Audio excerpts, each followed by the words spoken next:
বাংলাদেশের দুরন্ত সন্তান আমরা, দুর্বল দুর্জয়। শিক্ষা ব্যবস্থার শীর্ষে রাখবো সবার প্রযুক্তির পরিচয়।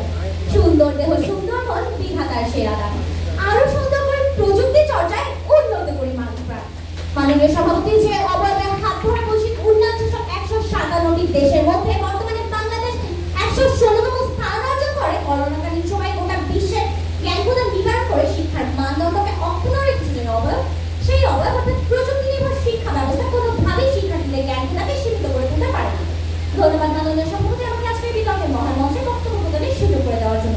অত্যন্ত যুক্তিসঙ্গত কারণে আমি এবং আমার দল আজকে যে বিষয়টি নির্ভর হয়েছে প্রযুক্তি নির্ভর শিক্ষা ব্যবস্থা শিক্ষার্থীদের জ্ঞান প্রদানকে সীমিত করে তুলছে তার বিপক্ষে অবস্থান করছি। মাননীয় সভাপতির সম্প্রতি হলো অক্সফোর্ড বিশ্ববিদ্যালয় থেকে প্রকাশিত এক প্রতিবেদনে দেখা গেছে একজন শিক্ষার্থী পাঠ্য বই থেকে যে পরিমাণ জ্ঞান অর্জন করতে সক্ষম তার থেকে ৩ গুণ বেশি জ্ঞান অর্জন করতে সক্ষম হয় প্রযুক্তি নির্ভর শিক্ষা ব্যবস্থাকে ব্যবহার করে।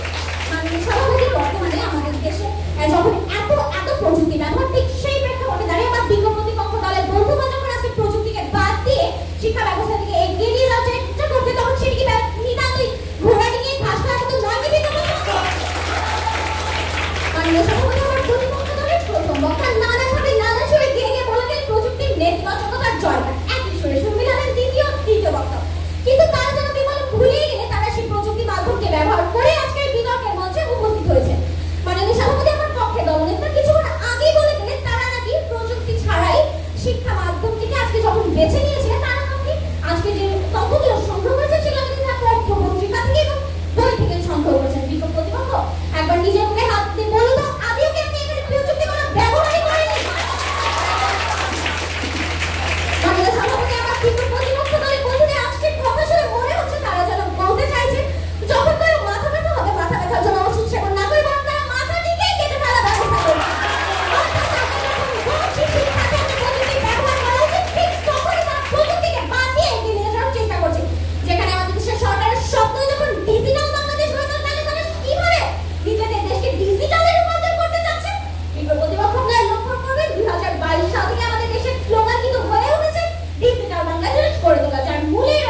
বিতর্কের মধ্যে যুক্তি খাটিয়ে চমকিত